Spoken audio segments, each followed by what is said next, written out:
CO साहब, जो अभी अल्ताफ साहब ने आपका बायोडाटा हमारे सामने रखा,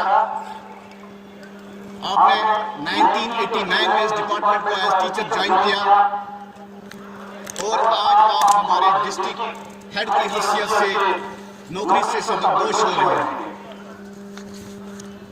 इस दौरान आपकी डिपार्टमेंट में जो आपने अपने फराइज निभाए वो किस तरह से निभाए वो हम नहीं जानते।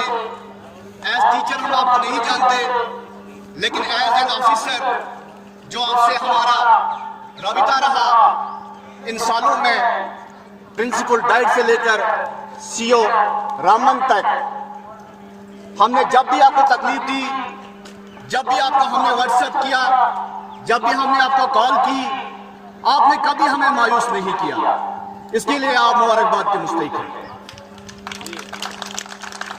हमने कभी दिन को कभी रात को आपको तकलीफ दी, अपनी कम्युनिटी के लिए, अपने स्टूडेंट्स के लिए आपने हमेशा हमारे साथ कोऑपरेट किया। आपने कभी भी किसी कंट्रोवर्सी में हमें नहीं फंसाया। आपने जब भी कभी उस्ताद पे बात आई, चाहे एडमिनिस्ट्रेशन की तरफ से चाहे कहीं और से, आपने अपने ऊपर वो लिया, लेकिन उस्ताद पे आपने बात नहीं आने दी। इसके लिए हम आपको पूरे बानियात जोन की तरफ से आपका शुक्रिया अदा करते हैं। मुझे लगता है ये जो हमारा महकमा है, हम कहते हैं कि ये पैगंबराना पेशा है, ये ऋषि और मुनियों का पेशा है। बेशक ये ऋषि और मुनियों का पेशा है, but we are being paid for this. हम ये रज़ाकाराना तौर पे मुफ्त नहीं करते हैं। हमारे हाथों में उन लोगों का हक है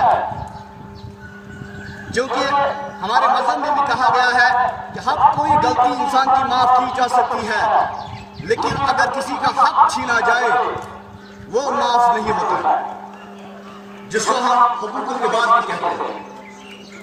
हमारे हाथों में उन छोटे नन्हे मुन्नों का हक होता है जिन्हें यह भी मालूम नहीं होता है कि अगर वो छीना भी जाए वो किसी से बोलते भी नहीं। वो इतने मासूम होते हैं उन्हें पता ही नहीं चलता है कि हमारा हक छीना गया है, और यह हक माफ नहीं होता है। बाकी हर कोई गलती माफ हो सकती है, लेकिन ये माफ नहीं होती। इसलिए हमें अपने आप का भी मुहस्सबा करना चाहिए। We have to introspect of ourselves कि हम कहां पर हैं। क्योंकि आज सीओ साहब रिटायर हो रहे हैं, इन्होंने अपनी सर्विस के दौरान जो काम अंजाम दिए हैं वो यही जानते हैं इनको कैसे पढ़ाया, कैसे अपने फराइज को ईमानदारी से अंजाम दिया, वो यही जानते हैं, हम नहीं जानते। इसलिए हमें अपना मुहस्सबा करना चाहिए कि हम डिपार्टमेंट में रहते क्या अपने फराइज को अच्छी तरह से अंजाम देते हैं। सीओ साहब की रिटायरमेंट जहां रशीद साहब ने की थी, अगर वो शुरू किया चाहे लोगों से आज बंगाल पहुंची है। मुझे लगता है इन्होंने अपने दौरे दीदार में एज टीचर जो काम किया है बहुत अच्छे काम किए हैं, तभी जाके अपनी पार्टी का ऑर्गेनाइज किया है।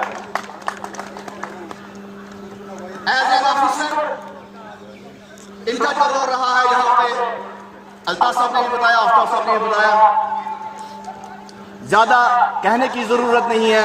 सीओ साहब अपने आप में एक मिसाल है। मैं उम्मीद करता हूं कि इनके सबॉर्डिनेट जो यहाँ पे हैं, मेरे भाई हैं तौहीद साहब साहब यहाँ पे एक और साथी आए हुए हैं जो नेक्स्ट समय सीओ साहब आएंगे, उन्हें भी पूरा कोऑपरेट करेंगे और उसी तरह काम करने के लिए कहेंगे कि हमारे असातिज़ा और बच्चों का जो मुस्तकबिल है वो रोशन हो। सर प्रॉपर रैशनलाइजेशन करने की जरूरत है कुछ स्कूलों में। मैं रिक्वेस्ट करता हूँ यहाँ पर मौजूद है, हमारे कुछ स्कूलों में बहुत कम स्टाफ है, 2-2 टीचर है, 100 बच्चे हैं। ये आपसे रिक्वेस्ट है कि अभी 2-4-5 जो बच्चे हैं इसमें एक कमी को आप पूरा करेंगे, खासकर बानियाल सर भी बैठे हैं, दोनों सर यहाँ पे हैं, तो प्लीज सर। इसके अलावा और भी कोई मसले हैं वो इंशाल्लाह इस के बाद आपसे शेयर करेंगे। Thank you very much.